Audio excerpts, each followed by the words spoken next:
ನನ್ನ ಮಟ್ಟಿಗೆ ಕನ್ನಡದ ಎಲ್ಲ ಕಾಲದ ಅತ್ಯುತ್ತಮ ಲೇಖಕ ಸಾಹಿತಿ ಕುವೆಂಪು ಅಂತ ನಾನು ಅಂದ್ಕೊಂಡಿದ್ದೇನೆ. ಕನ್ನಡದ ಹಲವು ಲೇಖಕರಲ್ಲಿ ಬರವಣಿಗೆ, ಜೀವನ ಎರಡರಲ್ಲೂ ಕೂಡ ಅವರು ಕಂಡುಕೊಂಡ ಒಂದು ವಿಶಿಷ್ಟವಾದ ದಾರಿ, ನಾ ಕಂಡುಕೊಂಡ ಅಂತ ಬೇಕು ಅಂತಲೇ ಹೇಳ್ತಾ ಇದ್ದೀನಿ, ಯಾರೋ ಅವರಿಗೆ ಕೊಟ್ಟ ದಾರಿ ಅಲ್ಲ ಅದು. ಅವರು ತಾವು ಕೇಳಿದ್ದೆಲ್ಲದರ ಮೂಲಕ, ಓದಿದ್ದೆಲ್ಲದರ ಮೂಲಕ, ಅನುಭವಿಸಿದ್ದೆಲ್ಲದರ ಮೂಲಕ ಕಂಡುಕೊಂಡ ದಾರಿ. ಆ ಕಂಡುಕೊಂಡ ದಾರಿ ಜೀವನವನ್ನು ನಡೆಸುವ ಮತ್ತು ಬರೆಯುವ ಅತ್ಯುತ್ತಮ ದಾರಿಗಳಲ್ಲಿ ಒಂದು ಅಂತ ನನ್ನ ನಂಬಿಕೆ.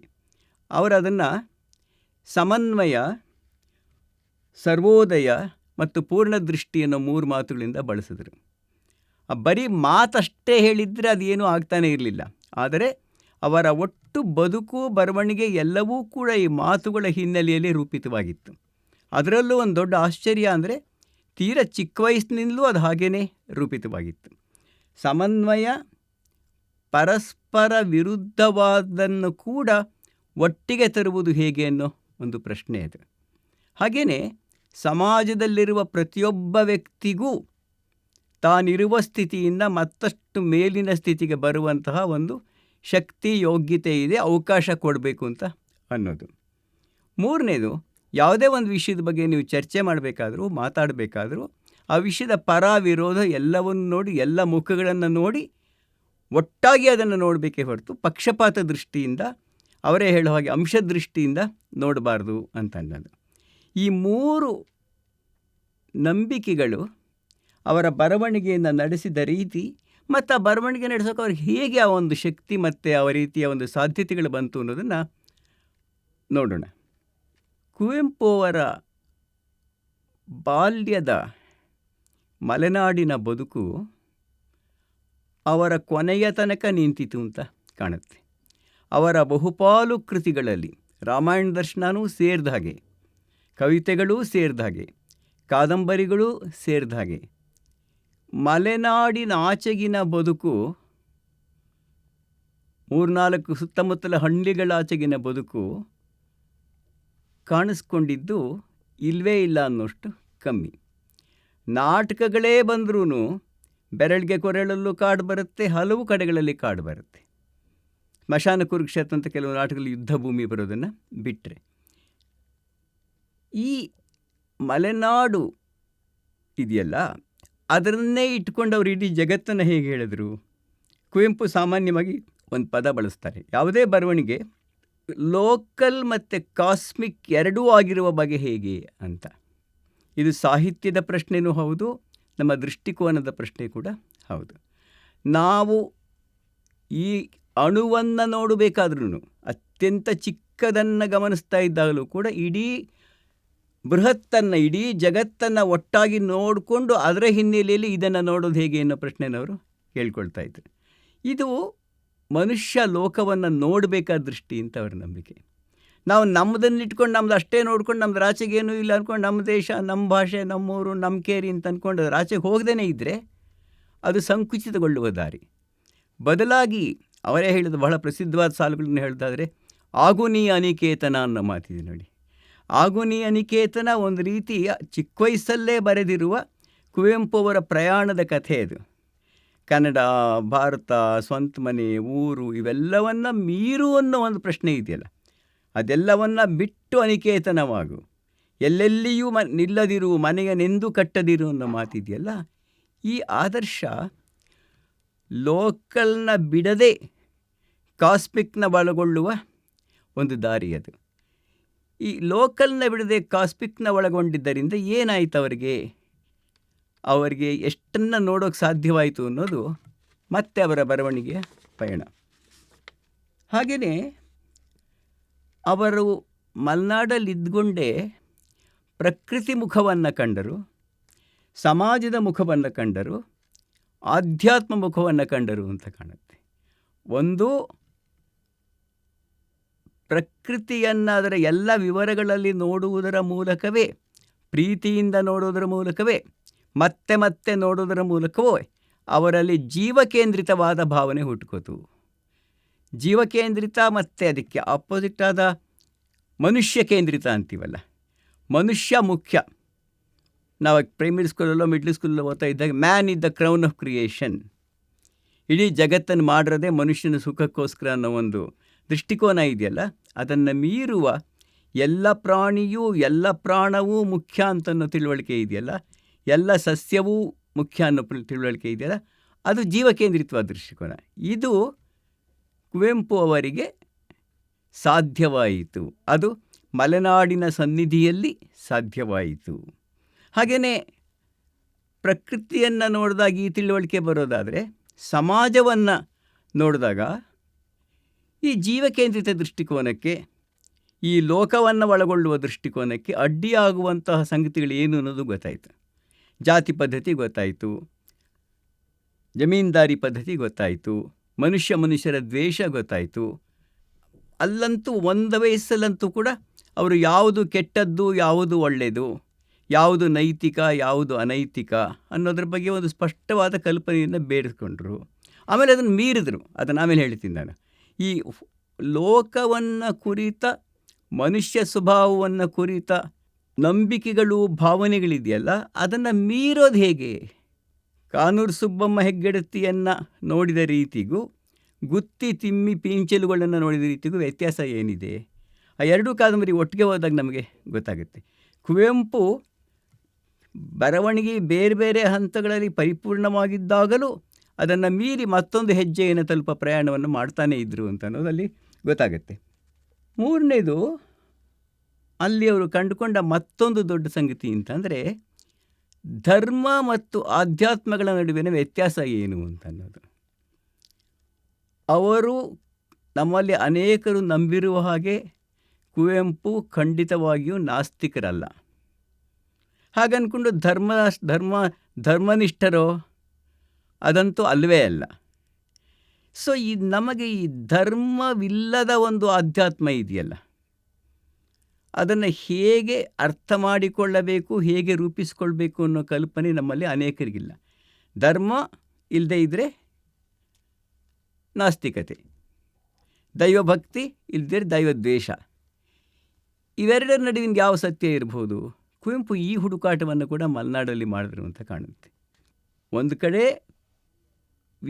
ಜೀವಕೇಂದ್ರಿತ ದೃಷ್ಟಿಕೋನ, ಇನ್ನೊಂದು ಕಡೆ ಧರ್ಮವಿಲ್ಲದ ಅಧ್ಯಾತ್ಮ, ಇನ್ನೊಂದು ಕಡೆ ಈ ಶೋಷಣೆಗಳನ್ನು ಮೀರಬೇಕಾದ ಒಂದು ಸಮಾಜದ ಕನಸು. ನಾಲ್ಕನೇದವರು ಕಂಡ ಕನಸು, ಪಡ್ಕೊಂಡ ಕನಸಲ್ಲಿ ಅಂದರೆ ಪದ್ಯದ್ದು ಅಂತ ಕಾಣುತ್ತೆ. ಅವರೇ ಹೇಳೋ ಹಾಗೆ, ಮಲೆಯನಾಡ ಬನಗಳಲ್ಲಿ ಮುಗುದ ಬಾಲನ ಅಲೆಯುತ್ತಿರಲು ಬೆನ್ನ ಹಿಂದೆ ಬಂದೆ ನೀನು ಕಬ್ಬದಂಗನೆ ಅಂತ ಬರೀತಾರೆ ಅವರು. ಅಂದರೆ ಅವರ ಏಕಾಂತವೇ ಅವರಿಗೆ ಕವಿತೆಯನ್ನು ಕೊಟ್ಟಿತು. ಆ ಕವಿತೆ ಎಂದಿಗೆ ಅವರು ಒಬ್ಬಂಟಿಯಾದಾಗಲೇ ಅವರಿಗೆ ಹೊರಗಿನ ಜಗತ್ತನ್ನು ನೋಡಿಯೂ ನೋಡದಂತೆ, ಅವುಗಳ ನಡುವೆ ಇದ್ದರೂ ಇಲ್ಲದಂತೆ ಬಾಳುವ, ಅವುಗಳನ್ನು ಒಳಗೊಳ್ಳುವ, ಆದರೆ ಅವುಗಳಿಂದ ಹೊರಗಡೆಯೂ ಇರಬಹುದಾದ ಒಂದು ಶಕ್ತಿಯನ್ನು ಅವರು ಪಡ್ಕೊಂಡ್ರು ಅಂತ ಕಾಣುತ್ತೆ. ಇದು ಕುವೆಂಪುಗೆ ಸಿಕ್ಕಂತಹ ಇನ್ನೊಂದು ವಿಶಿಷ್ಟವಾದ ಗುಣ. ಅವರಿಗೆ ಜನಗಳ ನಡುವೆ ಇದ್ದರೂ ಒಂಟಿಯಾಗಿರೋ ಶಕ್ತಿ ಬಂತು. ಹಾಗನ್ಕೊಂಡು ಜನಗಳ ಅಭ್ಯಾಸವನ್ನು ಅವರೇನು ನಿರಾಕರಿಸ್ತಾ ಇರಲಿಲ್ಲ. ಬೇಟೆ ಆಡ್ತಾಯಿದ್ರು, ಮತ್ತೆ ಮಾಡ್ತಾಯಿದ್ರು. ಆದರೆ ಅವರು ಶಿಕ್ಷಣಕ್ಕೆ ಅಂತ ಮೈಸೂರಿಗೆ ಬಂದಾಗ ಅವರು ಅನುಭವಿಸಿದಿರಲ್ಲ ಡಿಲೇಮಾ, ಒಂದು ದ್ವಂದ್ವ ಇದ್ದಿಲ್ಲ, ಅದು ಬಹಳ ಇಂಟ್ರೆಸ್ಟಿಂಗ್ ಅದು ನನಗೆ. ಅದು ಅವರು ಮೈಸೂರಿನ ವಾತಾವರಣ ಅವರ ಮಲೆನಾಡಿನ ವಾತಾವರಣಕ್ಕಿಂತ ಅನೇಕ ರೀತಿಗಳಲ್ಲಿ ಬೇರೆಯಾಯಿತು. ನಡಾವಳಿಗಳು ಬೇರೆ, ನಂಬಿಕೆಗಳು ಬೇರೆ, ಬದುಕುವ ಬಗೆಗಳು ಬೇರೆ. ಅಂದರೆ ಒಂದು ಕಡೆ ಹಳೆಯದನ್ನು ಬಿಡಬಾರದು ಅನ್ನುವ ತಿಳುವಳಿಕೆ, ಹಳೆಯದಕ್ಕೆ ಅಂಟ್ಕೋಬೇಕಾದ್ರೆ ತಪ್ಪೇನಿಲ್ಲ ಅದರಲ್ಲಿ ಅಂತ ಅನ್ನೋದು. ಇನ್ನೊಂದು ಕಡೆ ಅವೆಲ್ಲವೂ ತಪ್ಪು, ಅದನ್ನು ಮೀರಿ ಶುದ್ಧವಾಗಬೇಕು ಅನ್ನೋ ಒಂದು ಹಂಬಲ. ಭಾಳ ಸರಳವಾದ ಮಾತುಗಳೇನು ಹೇಳೋದಾದರೆ, ಶೂದ್ರೀಕೃತ ಸ್ವಭಾವಕ್ಕೆ ಬ್ರಾಹ್ಮಣ್ಯದ ದೀಕ್ಷೆ ಕೊಡೋಕ್ಕೆ ಹೋದಾಗ, ಯಾರೋ ಕೊಡೋದಕ್ಕೆ ಹೋದಾಗ ಅದನ್ನು ಮೀರೋದಕ್ಕೇ ಕುವೆಂಪು ಸಾಕಷ್ಟು ಪ್ರಯತ್ನ ಮಾಡಬೇಕಾಯಿತು. ಈ ಶೂದ್ರ ಅನ್ನೋದನ್ನ ನಾನು ಗುಣಾತ್ಮಕವಾಗಿ ಏನು ಹೇಳ್ತಿಲ್ಲ, ಡಿಸ್ಕ್ರಿಪ್ಟಿವ್ ಆಗಿ ಹೇಳ್ತಾ ಇರೋದು. ಶೂದ್ರ ಮತ್ತು ಬ್ರಾಹ್ಮಣ ಅನ್ನುವ ಎರಡು ವೈರುಧ್ಯಗಳನ್ನೇ ಕಟ್ಟಿದ್ಯಾರು ಅನ್ನೋ ಪ್ರಶ್ನೆನವ್ರು ಮೊದಲು ಕೇಳಿಕೊಂಡ್ರು. ಅದರಲ್ಲಿ ಮೇಲು ಕೀಳುಗಳು ಯಾವಕ್ಕೆ ಬಂತು ಅನ್ನೋದನ್ನು ಕಂಡುಕೊಂಡ್ರು. ಇದೆರಡು ಕಂಡುಕೊಂಡ ಮೇಲೆ ಅವರ ಆಯ್ಕೆ ಧರ್ಮದ ಬಗ್ಗೆ ಮಾತಾಡಬೇಕಾದ್ರೆ ಉಪನಿಷತ್ತುಗಳ ಕಡೆ ಹೋಯ್ತೇ ಹೊರತು ಈ ಕಡೆ ಬರಲಿಲ್ಲ. ಉಪನಿಷತ್ತುಗಳು ಇಟ್ಕೊಂಡ ತಕ್ಷಣ ಭಾರತೀಯವಾದ ಬಿಡಬಾರ್ದು, ಇದಷ್ಟೇ ಇರಬೇಕು ಅನ್ನೋದು ಆರ್ಯ ಸಮಾಜ ಬ್ರಹ್ಮ ಸಮಾಜಗಳ ದಿಕ್ಕಲ್ಲೂ ಕೂಡ ಟ್ಯಾಗೋರ್ ಹಾಗೆ ಅವ್ರು ಹೋಗಲಿಲ್ಲ. ಹಾಗಾದ್ರೆ ಅವ್ರು ಏನು ಮಾಡಿದ್ರು? ಕುವೆಂಪು ಅವರ ಒಂದು ವಿಶಿಷ್ಟವಾದ ಸಮನ್ವಯ ಇಡೀ ಇಂಡಿಯಾ ದೇಶದಲ್ಲಿ ಇರೋ ಕೆಲವೇ ಕೆಲವು ಅಂತ ಅಂದ್ಕೊಂಡಿದ್ದೀನಿ. ಅದು ಪಾಶ್ಚಾತ್ಯವನ್ನೂ ಒಳಗೊಳ್ಳುವ, ವಿಜ್ಞಾನವನ್ನೂ ಒಳಗೊಳ್ಳುವ, ಭಾರತದಂತಹ ಬೇರೆ ಸಂಸ್ಕೃತಿಗಳ ತಿಳುವಳಿಕೆಯನ್ನು ಮತ್ತು ತಿಳುವಳಿಕೆಯ ಜೊತೆಗೆ ಇರತಕ್ಕಂಥ ವಿಷಮತೆಗಳನ್ನು ಒಳಗೊಳ್ಳುವ ಒಂದು ಅದ್ಭುತವಾದ ಒಂದು ಸಮನ್ವಯ ಸಾಧ್ಯವಾಯ್ತಲ್ಲ, ಅದು ಕುವೆಂಪುನ ಬೇರೆ ಅನೇಕ ಲೇಖಕರು ಇಡೀ ಕನ್ನಡದಲ್ಲ ಬೇರೆ ಭಾಷೆಗಳಲ್ಲೂ ಕೂಡ ಇಲ್ಲದ ಒಂದು ವಿಶಿಷ್ಟವಾದ ಒಂದು ಕಾಂಬಿನೇಷನ್ನ ಕ್ರಿಯೇಟ್ ಮಾಡಿಕೊಡೋಕ್ಕೆ ಕುವೆಂಪುಗೆ ಸಾಧ್ಯ ಆಯಿತು ಅಂತ ಕಾಣುತ್ತೆ. ಈ ಕಾಂಬಿನೇಷನ್ ಅವರ ಬರವಣಿಗೆಯ ಹಲವು ಕನ್ನಡಿಗಳಲ್ಲಿ ಫಲಿಸ್ತಾ ಹೋಯಿತು. ಅದು ಹೇಗೆ ಕಾಣ್ತು, ಯಾವ್ಯಾವ ಕೃತಿಯಲ್ಲಿ ಹೇಗೆ ಕಾಣ್ತು ಅಂತ ನಾನು ಮುಂದಿನ ಒಂದು ಉಪನ್ಯಾಸದಲ್ಲಿ ಅದನ್ನು ಹೇಳ್ತಾ ಇದ್ದೀನಿ ನಾನು ಇಲ್ಲಿ. ಆದರೆ ಅವರ ವ್ಯಕ್ತಿತ್ವವನ್ನು, ಸಾಹಿತ್ಯಿಕ ವ್ಯಕ್ತಿತ್ವವನ್ನು ಮತ್ತು ವ್ಯಕ್ತಿತ್ವವನ್ನು ರೂಪುಗೊಳಿಸಿದಂಥ ಶಕ್ತಿಗಳು ಯಾವ ಥರದ್ದು ಅಂತ ಅನ್ನೋದು. ಅದರಲ್ಲಿ ನನಗೆ ಬಹಳ ಮಹತ್ವದ್ದು ಅನಿಸೋದು, ಭಾರತದ ಸಮಾಜ ಸುಧಾರಕರೆಲ್ಲರನ್ನೂ, ಧಾರ್ಮಿಕ ಸುಧಾರಕರೆಲ್ಲರನ್ನೂ ಗಮನಿಸಿದ ಮೇಲೂ ಕೂಡ ಯಾವುದೋ ಒಂದರ ಕಡೆ ನಿಶ್ಚಿತವಾದ ಒಲವನ್ನು ತೋರಿಸದೆ ತನ್ನದೇ ಆದ ಒಂದು ತಿಳುವಳಿಕೆಯನ್ನು ಬೆಳೆಸ್ಕೊಂಡಿದ್ದು. ನೀವು ಗಾಂಧಿವಾದಿ ಅಂತ ಕುವೆಂಪುನ ಕರೆಯೋಕ್ಕಾಗಲ್ಲ, ಲೋಹಿಯಾವಾದಿ ಅಂತ ಕರೆಯೋದಕ್ಕಾಗೋದಿಲ್ಲ, ಮಾರ್ಕ್ಸ್ವಾದಿ ಅಂತ ಕರೆಯೋದಕ್ಕಾಗೋದಿಲ್ಲ, ವಿವೇಕಾನಂದ, ರಾಮಕೃಷ್ಣ ಈ ಥರ ಸನಾತನ ಆಧ್ಯಾತ್ಮವಾದಿ ಅಂತ ಕರೆಯೋದಕ್ಕಾಗೋದಿಲ್ಲ. ಬಟ್ ಇವೆಲ್ಲವೂ ಇಲ್ಲವೋ? ಇವೆಲ್ಲವೂ ಇದೆ. ಕೊನೆಯ ಹಂತದಲ್ಲಿ 40-50 ವರ್ಷ ಆದಮೇಲೂ ಕೂಡ ಅರವಿಂದ್ರನ್ನ ಆರಿಸ್ಕೊಂಡ್ರು. ಅರವಿಂದ್ರ ಬಗ್ಗೆ ಅವ್ರು ಹೇಳ್ತಾರೆ, ನಾನು ಈಗ ಕೇಳಿಕೊಳ್ಳುತ್ತಿರುವ ಎಷ್ಟೋ ಪ್ರಶ್ನೆಗಳಿಗೆ ಉತ್ತರ ಅರವಿಂದರ ಪರಿಚಯ ಆಗಿದ್ದರೆ 25 ವರ್ಷ ಮುಂಚೆನೇ ಸಿಗ್ತಾ ಇತ್ತು, ನನ್ನ ಅನೇಕ ಸಮಸ್ಯೆಗಳಾಗಲೇ ಪರಿಹಾರ ಆಗ್ತಿತ್ತು ಅಂತ ಹೇಳ್ತಾರೆ.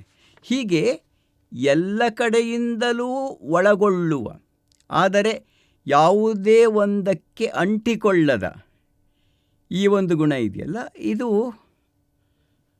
ಕುವೆಂಪು ಅವರ ವಿಶಿಷ್ಟ ಪ್ರತಿಭೆಯ ಫಲ. ಇದು ಕೇವಲ ಪ್ರತಿಭೆಯೇ ಆಗಿದ್ದು ಸಾಹಿತ್ಯದಲ್ಲಿ ಅದು ಹೊರಹೊಮ್ಮದಿದ್ದರೆ ಅದಕ್ಕೆ ಈಗ ಸಿಗ್ತಾ ಇರ್ತಕ್ಕಂಥ ವ್ಯಾಪ್ತಿ ಸಿಗ್ತಾ ಇರಲಿಲ್ಲ. ವಿಚಾರಗಳ ಒಂದು ಅದು ಒಂದು ವಾದ ಆಗ್ತಿತ್ತೇನೋ ಗೊತ್ತಿಲ್ಲ ನನಗೆ. ಆದರೆ ವಾದ ಆಗದೆ ಎಲ್ಲವನ್ನೂ ಒಳಗೊಂಡಿದೆ ಅನ್ನೋದೇ ಕುವೆಂಪು ಅವರ ದೊಡ್ಡತನ ಅಂತ ಅಂದ್ಕೊಳ್ಳೋದು.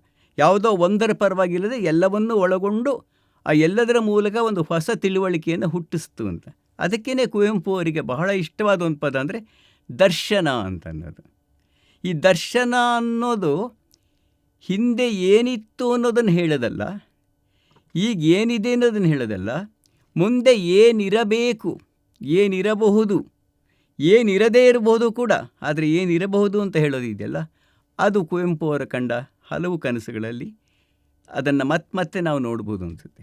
ಸರ್ವಜನಾಂಗದ ಶಾಂತಿಯ ತೋಟ ಅನ್ನೋ ಮಾತಾದರೂ ಅಷ್ಟೇ, ಶ್ರೀಸಾಮಾನ್ಯನ ಭಗವದ್ಮಾನ್ಯಂ ಅನ್ನೋ ಮಾತಾಗಿರ್ಬೋದು ಅಂತ ನೂರಾರು ಮಾತುಗಳನ್ನು ಅವರ ಬರವಣಿಗೆ ತುಂಬ ಹುಡುಕ್ತಾ ಹೋಗಬಹುದು ಅಂತ ಕಾಣುತ್ತೆ.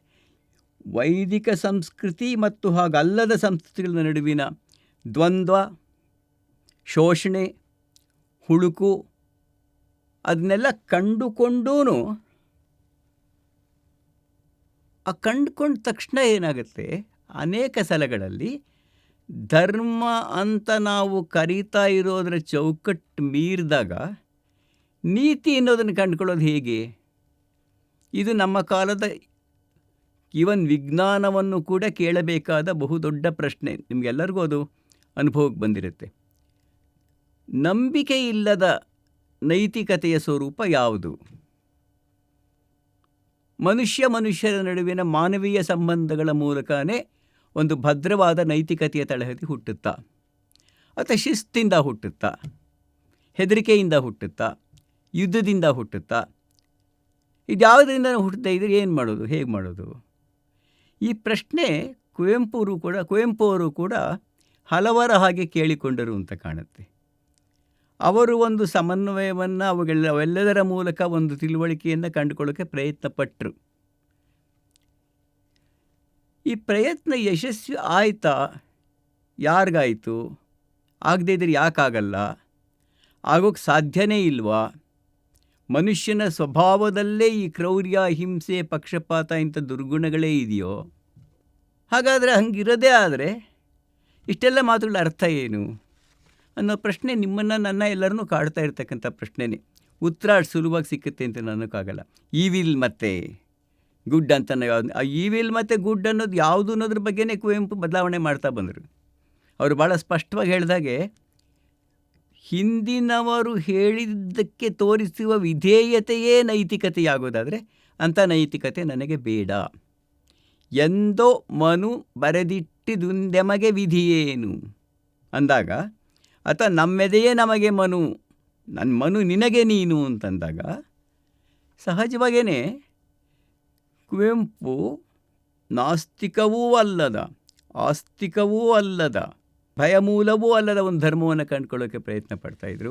ಆ ಧರ್ಮ ವೈಯಕ್ತಿಕ ನೆಲೆಯಲ್ಲಿ ನಿಜವಾಗುತ್ತೋ, ಸಾಮಾಜಿಕವಾದ ನೆಲೆಯಲ್ಲಿ ನಿಜ ಆಗುತ್ತೋ, ಎಲ್ಲ ಕಾಲಕ್ಕೂ ನಿಜವಾಗುತ್ತೋ ಅಂಥ ಪ್ರಶ್ನೆಗಳು ನಮ್ಮನ್ನು ಮೀರಿದ್ದು ಅಂತ ಕಾಣ್ತಾ ಇದೆ. ಆದರೆ ಕುವೆಂಪು ಮಾಡಿದ ಪ್ರಯತ್ನದ ಫಲವಾಗಿ ಅವರ ಬರವಣಿಗೆಯಲ್ಲಿ ಇದರ ಸತ್ಯಗಳು ಮತ್ತಷ್ಟು ಕಾಣ್ತವೆ. ಆದರೆ ಅವರು ಒಂದು ಮಾತನ್ನು ಹೇಳಿದರು, ಜೀಸಸ್ ಹೇಳ್ತದ ಮಾತೇ ಅದು, hate the sin but not the Sinner ಅಂತ ಜೀಸಸ್ ಹೇಳ್ತಾನೆ. ಕುವೆಂಪು ಅದನ್ನೇ ಹೇಳಿದರು, ಬಹಳ ಚೆನ್ನಾಗಿ ಹೇಳಿದರು ಅವರು ಅದನ್ನು. ಪಾಪಿಗುಂ ಉದ್ಧಾರಮಿಹುದವು, ಪಾಪಿಯಾದವನಿಗೂ ಕೂಡ ಉದ್ಧಾರ ಇದೆ. ನಮ್ಮ ಕಾಲದ ತಿಳುವಳಿಕೆ ಪ್ರಕಾರ ನೀವು 16 ವರ್ಷ ಯಾವುದೋ ಜನ್ಮದಲ್ಲಿ ಮಾಡಿದ ಪಾಪಕ್ಕೆ ಈ ಜನ್ಮದಲ್ಲಿ ಶಿಕ್ಷೆಯನ್ನು ಅನುಭವಿಸಬೇಕು ಅನ್ನೋ ತಿಳುವಳಿಕೆಗೂ, ಪಾಪಿಗುಂ ಉದ್ಧಾರಮಿಹುದವು ಎಂದು ನಂಬಿ ಅವನನ್ನು ಸರಿಪಡಿಸೋದಕ್ಕೆ, ಅವನನ್ನು ಉದ್ಧಾರಪಡಿಸೋದಕ್ಕೆ ಪ್ರಯತ್ನ ಇದು 20ನೇ ಶತಮಾನದ ತಿಳುವಳಿಕೆಯಾಗಿ ನಮ್ಮ ರಾಜ್ಯಾಂಗದ ಭಾಗವಾಗೇ ಇಂಥ ನಂಬಿಕೆಗಳು ಮೂಡಿ ಬಂದಿರೋದನ್ನು ನಾವು ನೋಡ್ಬೋದು. ಈ ಒಂದು ಪರಿಹಾರ ಇದೆಯಲ್ಲ, ಒಬ್ಬ ಲೇಖಕನಿಂದ, ಇವನೊಬ್ಬ ದಾರ್ಶನಿಕನಿಂದ ಪರಿಹಾರವನ್ನು ನಿರೀಕ್ಷಿಸೋಕೆ ಹೋದರೆ ನಿರಾಶನೇ ಆಗ್ಬೋದು. ಆದರೆ ಆ ಪರಿಹಾರಕ್ಕಾಗಿ ಹುಡುಕುವುದರ ಮೂಲಕ ಕಂಡುಕೊಂಡಂಥ ಜಗತ್ತಿದೆಯಲ್ಲ, ಕಂಡುಕೊಂಡಂಥ ಜಗತ್ತಿನ ಸಾಧ್ಯತೆಗಳಿದೆಯಲ್ಲ, ಅದು ಒಂದು ಬಾಗಿಲನ್ನು ನಮ್ಮ ಕನ್ನಡ ಸಾಹಿತ್ಯದ ಬಾಗಿಲಿಗೆ ತೆಗೆದಿದೆ ಅಂತ ನಾನು ಅಂದ್ಕೊಂಡಿದ್ದೇನೆ. ಹಾಗೆಯೇ ನನಗೆ ಇನ್ನೊಂದು ಅವರಲ್ಲಿ ಕಂಡಂತಹ ಬಹಳ ಮುಖ್ಯವಾದ ಒಂದು ಸಂಗತಿ ಅಂತಂದರೆ, ವಿಮರ್ಶೆ ಎನ್ನುವುದು ಆತ್ಮವಿಮರ್ಶೆಯಲ್ಲಿ ಶುರುವಾಗಬೇಕು ಅಂತನ್ನೋದು. ಅದು ಆತ್ಮವಿಮರ್ಶೆ ಅಂತಂದಾಗ ಸ್ವಂತ ತನ್ನ ಬಗ್ಗೆ ತಾನು ಅತ್ಯಂತ ಕಟುವಾಗಿ ಬರ್ಕೊಳ್ಳೋದ್ರಲ್ಲಿ, ಅದನ್ನು ಮತ್ತೊಂದು ರೀತಿಯಲ್ಲಿ ನೋಡೋದರಲ್ಲಿ, ಅಷ್ಟೇ ಮುಖ್ಯವಾಗಿ ಬೇರೆ ಸಮುದಾಯಗಳ ಬಗ್ಗೆ ಮಾತಾಡೋದಕ್ಕೆ ಮುಂಚೆ ತನ್ನ ಸಮುದಾಯದ ಬಗ್ಗೆಯೂ ಬರ್ಕೊಳ್ಳೋಕ್ಕೆ ಸಾಧ್ಯ ಆಗೋದರಲ್ಲಿ, ಮತ್ತು ತನ್ನ ಸಮುದಾಯದವರಾಗಲಿ ಬೇರೆ ಸಮುದಾಯದವರಾಗಲಿ ನೀನು ಪ್ರಶ್ನಿಸಬೇಕಾದ್ದು ಆ ತಪ್ಪನ್ನು ಮಾತ್ರ, ದ್ವೇಷಿಸಬೇಕಾದ್ದು ಆ ಸಂಬಂಧಪಟ್ಟ ವ್ಯಕ್ತಿಯನ್ನಲ್ಲ ಅಂತ ಹೇಳೋದ್ರಲ್ಲಿ. ಹಾಗೆಯೇ ಅವರಲ್ಲಿ ಒಂದು ಅದ್ಭುತವಾದ ಒಂದು ಆತ್ಮವಿಮರ್ಶೆ ಇದ್ದ ಹಾಗೆಯೇ ಆತ್ಮಾಭಿಮಾನ ಕೂಡ ಇತ್ತು. ಅವ್ರು ಹೇಳ್ತಾರೆ, ಒಂದು ಮಾತು ಬಹಳ ಮುಖ್ಯವಾದ, ನನಗೆ ಯಾವಾಗಲೂ ಇಷ್ಟ ಆಗೋದು, ವಿಚಾರ ಸಾಹಿತ್ಯದ ಬಗ್ಗೆ ಅವರು ಹೇಳ್ತಾರೆ, ನಾನು ಬರೆದಿರುವ ಕತೆ, ಕಾದಂಬರಿ, ಪದ್ಯ, ನಾಟಕ ಇಂಥದ್ದನ್ನು ಓದ್ಬಿಟ್ಟು ವಿಚಾರ ಸಾಹಿತ್ಯವನ್ನು ಓದದೆ ಹೋದರೆ ಅದು ನನಗೆ ಬಹಳ ದೊಡ್ಡ ಅವಮಾನ ಮಾಡಿದ ಹಾಗೆ, ಅದನ್ನು ನೀವು ಓದಲೇಬೇಕು ಅಂತ.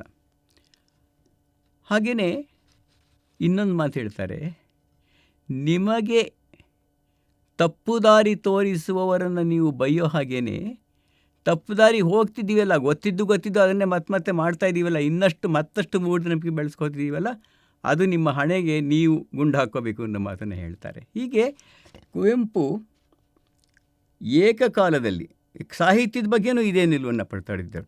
ನಿಮಗೆ ಪ್ರಾಚೀನ ಸಾಹಿತ್ಯ, ಪಂಪಾರನ್ನ ಇತ್ಯಾದಿಗಳೆಲ್ಲ ಬೇಡ ಅಂತ ಅವ್ರು ಎಲ್ಲೂ ಹೇಳಿಲ್ಲ. ಯಾವುದು ಬೇಕೋ, ಎಷ್ಟು ಬೇಕೋ, ಹೇಗೆ ಬೇಕೋ ನೋಡ್ಬಿಟ್ಟು ತಗೊಳ್ಳೇಬೇಕು ಅಂತ ಹೇಳಿದರು. ನಮ್ಮಲ್ಲಿ ಕನ್ನಡದಲ್ಲಿ ಇಡೀ ಕನ್ನಡ ಸಾಹಿತ್ಯ ಶುರು ಆಗೋದೇ, ಕನ್ನಡ ಕಾವ್ಯ ಶುರು ಆಗೋದೇ ಇದುವರೆಗೂ ಇರಲೇ ಇಲ್ಲ, ಅದು ಇನ್ಮೇಲೆ ಶುರು ಆಗುತ್ತೆ ಅಂತ ಹೇಳ್ತಿದ್ದಂಥ ಸಾಹಿತ್ಯಗಳ ಜೊತೆಗೇ ಕುವೆಂಪು ಅಂತ ಅವರ ಕವಿ, ಅವರು ರಾಮಾಯಣ ಮಹಾದರ್ಶನಂ ಕಾವ್ಯದಲ್ಲಿ ಬರೆಯೋ ಮಾತೇ ಚೆನ್ನಾಗಿ, ಎಲ್ಲ ಕವಿಗಳಿಗೂ ನಾನು ಪ್ರಪಂಚದ ಎಲ್ಲ ಕವಿಗಳಿಗೂ ಮಣಿದು ನನ್ನ ಬರವಣಿಗೆಯನ್ನು ಶುರು ಮಾಡ್ತೀನಿ. ನಾನು ಆಗಿರೋದೇ ಈ ಒಟ್ಟು ಕನ್ನಡ ಪ್ರಪಂಚದಲ್ಲಿರ್ತಕ್ಕಂಥ ಸಾಹಿತ್ಯದ ಮೊತ್ತ ನನ್ನನ್ನು ಬರೆಸ್ತಾ ಇದೆ. ಅಷ್ಟೇ ಏಕೆ, ನಾನು ಬರೆಯುವ ಕಾವ್ಯ ಕೂಡ ನನ್ನನ್ನು ಸೃಷ್ಟಿಸ್ತಾ ಇದೆ. ಕವಿ ಕುವೆಂಪು ಸೃಷ್ಟಿಸಿದ ರಾಮಾಯಣ ದರ್ಶನವನ್ನು ಮಾತನ್ನು ಕೂಡ ಅವರು ಬಳಸ್ತಾರೆ. ಈ ಹಿನ್ನೆಲೆಯಲ್ಲಿ ನೋಡಿದಾಗ ಕುವೆಂಪು ಏಕಕಾಲದಲ್ಲಿ ಪರಂಪರೆ, ಹೊಸತನ ಮತ್ತು ಇಡೀ ಜಗದಗಲವನ್ನು ಸಮಗ್ರವನ್ನು ಒಳಗೊಳ್ಳುವಂಥ ಒಂದು ಗುಣವನ್ನು, ಶಕ್ತಿಯನ್ನು ತೋರಿಸಿದ ಬಹಳ ಮುಖ್ಯರಾದ, ಕನ್ನಡದ ಎಲ್ಲ ಕಾಲಕ್ಕೂ ಮುಖ್ಯರಾದ ಕವಿ ಇವರು. ಬರವಣಿಗೆಯಲ್ಲಿ ಇದನ್ನು ಹೇಗೆ ಆಗು ಮಾಡಿದ್ದಾರೆ ಎಂಬುದನ್ನು ಮುಂದಿನ ಉಪನ್ಯಾಸದಲ್ಲಿ ನೋಡೋಣ. ಇವತ್ತು ಕುವೆಂಪು ಅವರ ಒಟ್ಟು ಸಾಹಿತ್ಯದ ಸ್ಥೂಲವಾದ ವಿಶ್ಲೇಷಣಾತ್ಮಕವಾದ ಪರಿಚಯ ಮಾಡಿಕೊಡೋಕ್ಕೆ ಹೊರಟಿದ್ದೀನಿ.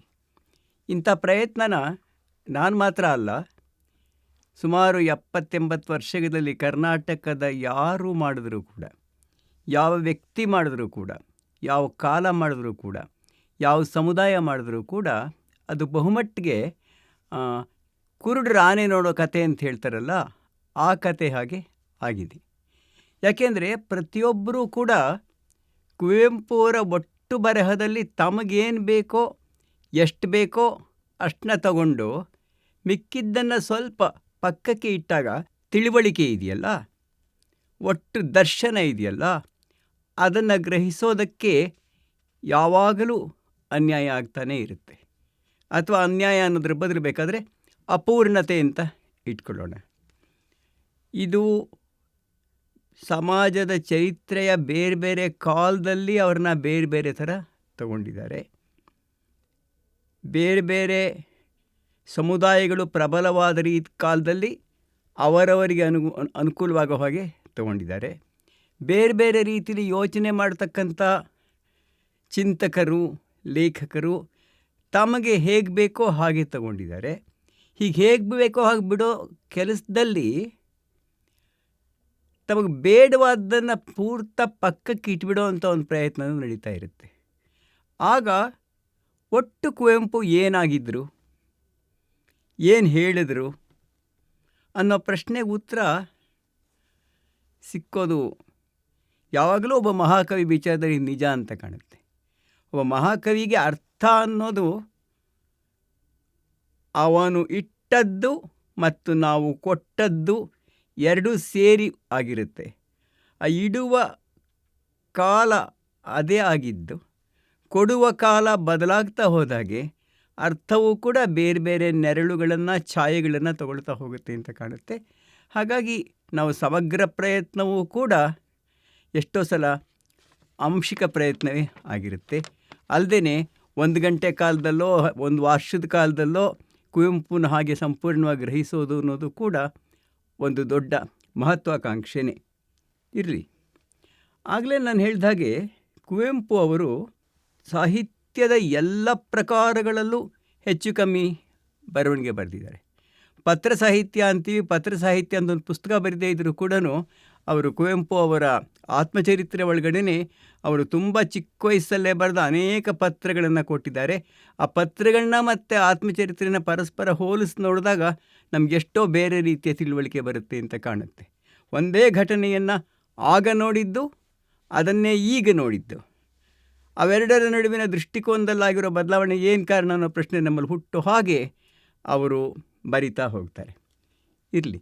ಮತ್ತು ನಾನು ಹೇಳಿದಾಗೆ ಕುವೆಂಪು ಅವರ ಬರವಣಿಗೆಯನ್ನು ಹಾಗೆ ಒಟ್ಟಾಗಿ ನೋಡಿದಾಗ ಬೇರೆ ಬೇರೆ ಪ್ರಕಾರಗಳಲ್ಲಿ ಬರೆದಿದ್ದಾರೆ ಅಂತ ನಾನು ಹೇಳಿದ್ರೂ ಕೂಡ ಯಾವಾಗ ಯಾವುದನ್ನು ಬರೆದ್ರು, ಎಲ್ಲ ಕಾಲದಲ್ಲೂ ಪದ್ಯ, ನಾಟಕ, ಕತೆ, ಕಾದಂಬರಿ ಎಲ್ಲ ಕಾಲದಲ್ಲೂ ಒಂದೇ ಸಮ ಬರಿತಾನೇ ಇದ್ರಾ, ಅಥವಾ ತಮ್ಮ ಬದುಕಿನ ಬೇರೆ ಬೇರೆ ಘಟ್ಟಕ್ಕೆ ತಕ್ಕಂತೆ ಬೇರೆ ಬೇರೆ ಪ್ರಕಾರಗಳನ್ನು ಆರಿಸ್ಕೊಂಡ್ರು ಅಥವಾ ಪ್ರಧಾನವಾಗಿ ಆರಿಸ್ಕೊಂಡ್ರು ಅನ್ನೋ ಪ್ರಶ್ನೆ ನನ್ನನ್ನು ಯಾವಾಗಲೂ ಕಾಡಿದೆ. ಮತ್ತು ಎಷ್ಟೋ ಸಲ ಅವರು ಆ ಚಿಕ್ಕ ವಯಸ್ಸಲ್ಲಿ, ನಡುವಯಸ್ಸಲ್ಲಿ ಯಾವುದರಿಂದ ಪ್ರಭಾವಿತರಾಗ್ತಾ ಇದ್ರು ಅನ್ನೋದು ಯಾವುದನ್ನು ಆಯ್ಕೆಗೆ ಆರಿಸ್ಕೊಳ್ತಾರೆ ಅನ್ನೋದ್ರ ಮೇಲೂ ಕೂಡ ಅವಲಂಬಿಸಿರುತ್ತೆ. ಉದಾಹರಣೆಗೆ ಅವರ ಮೊದಲ ದಿನಗಳಲ್ಲಿ ಅವರು ಹೆಚ್ಚಾಗಿ ಬರೆದಿದ್ದು ಗಮನಿಸಿದ್ರೆ ಮಕ್ಕಳ ಕಥೆಗಳು, ಅಮಲನ ಕಥೆ ಇರಬಹುದು ಅಂತ ಎಷ್ಟೋ ಬರೆದರು. ಮತ್ತು ಟ್ಯಾಗೋರಿಂದ ಪ್ರಭಾವಿತವಾದ, ರವೀಂದ್ರರಿಂದ ಪ್ರಭಾವಿತವಾದ ಹಲವು ಕಾವ್ಯಖಂಡಗಳು, ನಾಟಕಗಳು ಅದನ್ನು ಅನುವಾದ ಮಾಡಿದರು. ಅಥವಾ ಅನುವಾದ ಮಾಡೋದು, ಅನುವಾದಕ್ಕಿಂತ ಹೆಚ್ಚಾಗೋದನ್ನು ಮತ್ತೆ ಸೃಷ್ಟಿ ಮಾಡಿ ಕೊಟ್ಟರು. ಮತ್ತು ಅಲ್ಲೂ ಏನಾಗ್ತಾ ಇತ್ತು ಅಂತಂದರೆ, ಚಿಕ್ಕ ಹುಡುಗನಾಗಿ ಮಲೆನಾಡಿನ ಕಾಡುಗಳಲ್ಲಿ ಮತ್ತು ಮೈಸೂರು ನಗರದಲ್ಲಿ ಕೂಡ ಅವರನ್ನು ಕಾಡುತ್ತಿದ್ದ ಒಂಟಿತನ ಇತ್ತಲ್ಲ, ಕುವೆಂಪು ಅವ್ರನ್ನೇ ಕಾಡ್ತಾ ಇದ್ದ ಒಂಟಿತನ, ಅದೇ ಥರ ಬಂಗಾಳದ ಶ್ರೀಮಂತ ಮನೆತನಗಳಲ್ಲಿ ಟ್ಯಾಗೋರ್ ಅವರನ್ನ ಕಾಡ್ತಾ ಇದ್ದ ಒಂಟಿತನ ಇತ್ತಲ್ಲ ಚಿಕ್ಕ ವಯಸ್ಸಲ್ಲಿ. ಅವೆರಡರ ನಡುವೆ ಹೋಲಿಕೆಯನ್ನು ಕಂಡುಕೊಂಡಾಗ ಕುವೆಂಪು ಅವರ ಆಯ್ಕೆ ಆ ಕಡೆ ಯಾಕೆ ಹೋಯಿತು ಅಂತ ಗೊತ್ತಾಗುತ್ತೆ. ಅವರ ಆತ್ಮಕಥೆಯಲ್ಲಿ ಗೀತಾಂಜಲಿಯ ಕಾಪಿಯನ್ನು ಕೊಂಡುಕೊಂಡ ಘಟನೆಯನ್ನು 1 ಪುಟ ಬರೀತಾರೆ. ಎಷ್ಟೊಂದು ರೋಮಾಂಚಿತನಾಗಿದ್ದೆ ಅದನ್ನು ಓದಿದಾಗ ನಾನು. ಅದರ ಸುತ್ತಲಿನ ಬೇರೆ ಬೇರೆ ಬರಹಗಳನ್ನು ತಾನೇ ಹುಡ್ಕೊಂಡು ಹೋಗಿ ಓದಿದಾಗ ನಾನು ಆಗಲೇ ಹೇಳಿದಾಗೆ ಕುವೆಂಪು ಅನೇಕ ಅರ್ಥಗಳಲ್ಲಿ ಸ್ವಶಿಕ್ಷಿತರಾದ ಒಬ್ಬ ಲೇಖಕ. ಅವರು ಬೇರೆಯವರಿಂದ ಕಲಿತರು ಅಂತ ಹೇಳಿದ್ರೆ ಅದು ಗ್ರಂಥಾಲಯ ಶಿಕ್ಷಿತ ಅಂತ ಅವ್ರನ್ನ ಕರಿಬಹುದು. ಲೈಬ್ರರಿಲಿ ಕೂತ್ಕೊಂಡು ಹಗಲು ರಾತ್ರಿ ಅರ್ಥ ಆದಷ್ಟು, ಆಗದೇ ಇರೋಷ್ಟು, ಆಗಬೇಕಾದಷ್ಟು ಓದಿ ತನ್ನೊಳಗೆ ತಗೊಂಡಿದ್ದಿದೆ. ಅದರಿಂದಾನೇ ಅವರಿಗೆ ಯಾವುದೇ ವಿಶ್ವವಿದ್ಯಾಲಯದ ಸಿಲೆಬಸ್ನ ಪಾಠಗಳಿಗಿಂತ ಹೆಚ್ಚಾಗಿ ಓದ್ಕೊಳ್ಳೋಕ್ಕಾಯಿತು. ಅವರಿಗೆ ಪಠ್ಯಕ್ರಮದ ಪರಿಮಿತಿ ಇಲ್ಲದೆ ಓದಿದ ಲೇಖಕ ಕುವೆಂಪು. ಹಾಗೆ ನೋಡೋಕ್ಕೋದ್ರೆ ಕಾರಂತ, DVG ಇಂಥ ದೊಡ್ಡ ದೊಡ್ಡ ಲೇಖಕರು ಅನೇಕರು ಹಾಗೇನೆ. ಆದರೆ ಕುವೆಂಪುದು ಒಂದು ವಿಶೇಷ ಗುಣ ಏನು ಅಂದರೆ, ವಿಶ್ವವಿದ್ಯಾಲಯದ ಶಿಕ್ಷಣದ ಚೌಕಟ್ಟಿನಲ್ಲಿ ಒಂದು ಬಗೆಯ ಶಿಸ್ತುಬದ್ಧವಾದವನ್ನು ಓದುವುದು, ಜೊತೆಗೆ ತನಗೆ ಇಷ್ಟ ಬಂದದ್ದನ್ನು ಸ್ವಚ್ಛಂದವಾಗಿ ಮುಕ್ತವಾಗಿ ಇಡೀ ಜಗತ್ತಿನ ಸಾಹಿತ್ಯವನ್ನು ಓದುವುದು, ಎರಡೂ ಸಾಧ್ಯವಾಗಿದ್ದು ಕುವೆಂಪು ಅವರಿಗೆ. ಇರಲಿ, ಅದರಿಂದ ಅವರು ಮೊದಲ ಹಂತಗಳಲ್ಲಿ ಅಂಚೆಯ ಮನೆಯಲ್ಲಿ ಬರೋದಾಗ್ಬೋದು, ಅಮಲನ ಕಥೆ ಆಗ್ಬೋದು, ಎಲ್ಲ ಕೂಡ ಟ್ಯಾಗೋರರು ಕಂಡ ಪ್ರಕೃತಿಯ ನೆರಳು, ಟ್ಯಾಗೋರರು ಕಂಡ ಮಕ್ಕಳ ಪ್ರಕೃತಿಯ ನೆರಳು ಎರಡೂ ಕೂಡ ಕಾಣಿಸ್ತಾ ಹೋಗ್ತಾ ಇರುತ್ತೆ. ಮತ್ತು ಹಾಗೆ ಅಂದಾಗಲೂ ಅದು ಕನ್ನಡಕ್ಕೆ ಹಚ್ಚ ಹೊಸದಾಗಿರುತ್ತೆ. ಇದು ಮೊದಲ ಬಾರಿ ಅನ್ನೋ ಹಾಗೆ ಇರುತ್ತೆ. ನಂತರ ಅವರು ಪ್ರಕಾರಗಳ ದೃಷ್ಟಿಯಲ್ಲಿ ಹೋಗೋದಾದರೆ ನಾಟಕಗಳ ಕಡೆ ಬರ್ತಾರೆ. ಆಮೇಲೆ ಭಾವಗೀತೆಗಳು ಬರ್ತಾನೇ ಇರುತ್ತೆ. ಕಾದಂಬರಿ ಬರೀತಾರೆ. ಕಾದಂಬರಿ ಆದಮೇಲೆ ರಾಮಾಯಣ ದರ್ಶನಂ ಬರೀತಾರೆ. ರಾಮಾಯಣ ದರ್ಶನಂ ಬರೆದ ಮೇಲೆ ಮತ್ತೆ ಮಲೆಗಳಲ್ಲಿ ಮದುವೆಗಳು ಬರುತ್ತೆ, ಮತ್ತೆ ಆತ್ಮಕಥೆ ಬರುತ್ತೆ. ಈ ರೀತಿ ಪ್ರಕಾರಗಳ ಜೊತೆಗಿನ ಸಹವಾಸ ಅಲ್ಲ, ಪ್ರಕಾರಗಳ ನಡುವಿನ ಚಲನೆ ಕುವೆಂಪುಗೆ ಸಾಧ್ಯ ಆಯಿತಲ್ಲ, ಅದೊಂದು ವಿಶೇಷವಾದ ಲಕ್ಷಣ ಅಂತ ನಾನು ಗಮನಿಸಬೇಕು ಅಂತ ಒಂದು ಸಲ ಹೇಳ್ತಾರೆ ಅವರು. ನೀನು ಯಾಕೆ ಚಿಕ್ಕ ಪದ್ಯ ಬರೆಯಲ್ಲ? ಇದೇ ಕವಿ ಒಂದು ಸಲ ಬರೆದವರು ಕರೆಸಿದ್ದ ಪದ್ಯ ಬರಿಬೇಕಾದ್ರೆ ಪುಟ್ಟ ಕವಿ ಪುಟ್ಟ ಕವಿತೆ ಅನ್ನೋ ಮಾತನ್ನು ಬರೀತಾರೆ, ಅದೇ ಅರ್ಥದ ಮಾತನ್ನು ಬರೀತಾರೆ. ನಾನು ಪುಟ್ಟ ಕವಿತೆ, ನಾನೇನು ದೊಡ್ಡ ದೊಡ್ಡ ರಾಮಾಯಣ ಮಹಾಭಾರತಗಳ ಮೇಲೆ ಬರೆಯಲ್ಲ, ನಮ್ಮೂರಿನ ಕಥೆ ಬರಿತೀನಿ ನಾನು ಅಂತಾರೆ. ಅದೇನೇ ಕುವೆಂಪು ರಾಮಾಯಣ ದರ್ಶನ ಬರೆಯೋ ಕಾಲಕ್ಕೆ ಚಿಕ್ಕ ಪುಟ್ಟ ಮೀನುಗಳಿಗೆ ಕೆರೆ ಕೊಳ ಸಾಕು, ದೊಡ್ಡ ತಿಮಿಂಗಿಲಕ್ಕೆ ಕೆರೆಯಲ್ಲಿ ಈಜೋಕ್ಕಾಗತ್ತಾ, ಕೊಳದಲ್ಲಿ ಈಜೋಕ್ಕಾಗತ್ತೋ? ತಿಮಿಂಗಿಲಕ್ಕಾದರೆ ದೊಡ್ಡ ಸಮುದ್ರವೇ ಬೇಕು. ಆದ್ದರಿಂದ ನೀನು ಈ ಮಹಾಕಾವ್ಯವನ್ನು ಆರಿಸ್ಕೊಂಡಿದ್ದೀನಿ ಅಂತ ಹೇಳ್ತಾ ಹೋಗ್ತಾರೆ. ಅದೇ ಥರ ಕಾದಂಬರಿಗಳ ಬಗ್ಗೆ ಅಷ್ಟೇನೂ ಆಸಕ್ತಿ ಇಲ್ಲದೆ ಇದ್ದವರು ಇದ್ದಕ್ಕಿದ್ದಾಗೇನೆ ಥಾಮಸ್ ಹಾರ್ಡಿ ಕಾದಂಬರಿಗಳನ್ನು ಓದಿ, ಟಾಲ್ಸ್ಟಾಯ್ ಅವರ ವಾರ್ ಆ್ಯಂಡ್ ಪೀಸ್, ಅನಾಕರಿದಂಥ ಕಾದಂಬರಿಗೂ ಅದರದೇ ಆದ ಶಕ್ತಿ ಇದೆ, ಸಾಧ್ಯತೆ ಇದೆ, ನಾನು ಅದನ್ನು ಮಾಡಬಲ್ಲೆ ಅಂದ್ಕೊಂಡು ಬರೀತಾರೆ. ಹೀಗೆ ಕುವೆಂಪು ಅವರ ಆಯ್ಕೆ ಇದೆಯಲ್ಲ, ಪ್ರಕಾರಗಳ ಆಯ್ಕೆ, ಅದು ಅವರ ಬೆಳವಣಿಗೆಯ ದ್ಯೋತಕ ಕೂಡ, ಬೆಳವಣಿಗೆಯ ಸಂಕೇತ ಕೂಡ ಅನ್ನೋದನ್ನು ನಾವು ಮರಿತಾ ಹೋಗಬಾರ್ದು. ಹಳೆಯದನ್ನು ಬಿಟ್ಟರು ಅಂದರೆ ಬಹುಮಟ್ಟಿಗೆ ಬಿಟ್ಟರು. ಅವ್ರು ಕೊನೆ 10-15 ವರ್ಷಗಳಲ್ಲಿ ಬರೆದ ಕವಿತೆಗಳನ್ನು ನಾವು ಅಷ್ಟೊಂದು ಗಂಭೀರವಾಗಿ ತಗೊಳ್ಳಲ್ಲ. ಕೊಳಲು, ನವಿಲು, ಪಕ್ಷಿಕಾಶಿ ಇಂಥದ್ದನ್ನೇ ಓದ್ತಿರ್ತೀವಿ. ಯಾಕೆ ಹೀಗಾಯಿತು? ಕುವೆಂಪು ಬರೆಯೋದು ನಿಲ್ಲಿಸಿದ್ರು ಅಂತಲ್ಲ, ಬರೆಯೋದು ಬಿಟ್ಟು ಇನ್ನೊಂದನ್ನು ಬರೆಯೋದಕ್ಕೆ ಶುರು ಮಾಡಿದ್ರು ಅಂತ. ಇದನ್ನು ನಾವು ಕುವೆಂಪು ಅವ್ರನ್ನ ಒಟ್ಟಾಗಿ ಓದಬೇಕಾದ್ರಂತೂ ಗಮನಿಸಲೇಬೇಕಾದ ಸಂಗತಿ ಇದು ಅಂತ ಕಾಣುತ್ತೆ. ಹಾಗೆ ಇನ್ನೊಂದೇನಾಗುತ್ತೆ, ಇವೆಲ್ಲವೂ ಬರೆಯೋದು ಬೇಡವೇ ಬೇಡ, ಕೇವಲ ವಿಚಾರ ಸಾಹಿತ್ಯ ಬರೀತೀನಿ ಅಂತಂದ್ರೆ ಕೊನೆ ಒಂದು 15-20 ವರ್ಷ ನಾವುಗಳೆಲ್ಲ ಅವ್ರನ್ನ ನೋಡೋಕ್ಕೆ ಸಾಧ್ಯವಾದಂಥ ನಮ್ಮ ಪುಣ್ಯಕಾಲದಲ್ಲಿ ಅವರು ಪಂಚಮಂತ್ರ, ಸಪ್ತಸೂತ್ರ, ಈಗ ತಾನೇ ಹೇಳಿದಂಥ ಪೂರ್ಣದೃಷ್ಟಿ ಇಂಥದನ್ನೇ ಹೇಳ್ತಾಯಿದ್ರು. ನನ್ನ ಇಡೀ ತಿಳುವಳಿಕೆಯನ್ನು, ಇಡೀ ಬರವಣಿಗೆಯನ್ನು ಒಂದು ತುಂಬ ಸಾರಾಂಶ ರೂಪವಾದ ಮಾತುಗಳಲ್ಲಿ ಹೇಳ್ತೀನಿ, ಇಷ್ಟು ಫಾಲೋ ಮಾಡಿಬಿಡಿ ಸಾಕು ಅಂತ. ನನಗೆ ನೆನಪಿದೆ, ಮೈಸೂರಲ್ಲಿ ಅವ್ರ ಮನೆಗೆ ಹೋದಾಗ ನಾವು ಒಂದು ಸಲ ಇದು ಆ ಪಂಚಮಂತ್ರ ಮತ್ತು ಸಪ್ತಸೂತ್ರಗಳನ್ನ ಪ್ರಿಂಟ್ ಮಾಡಿದ ಒಂದು ಪುಸ್ತಕನ ಎಲ್ಲರಿಗೂ ಒಂದು 50 ಕಾಪಿ ಕೊಟ್ಟಿದ್ದರು. ಇದೆಲ್ಲ ಓದಿ ನೀವು ಸಾಕು, ಭಾಳ ಮುಖ್ಯವಾದ್ದು ಅಂತ ಹೇಳಿದರು.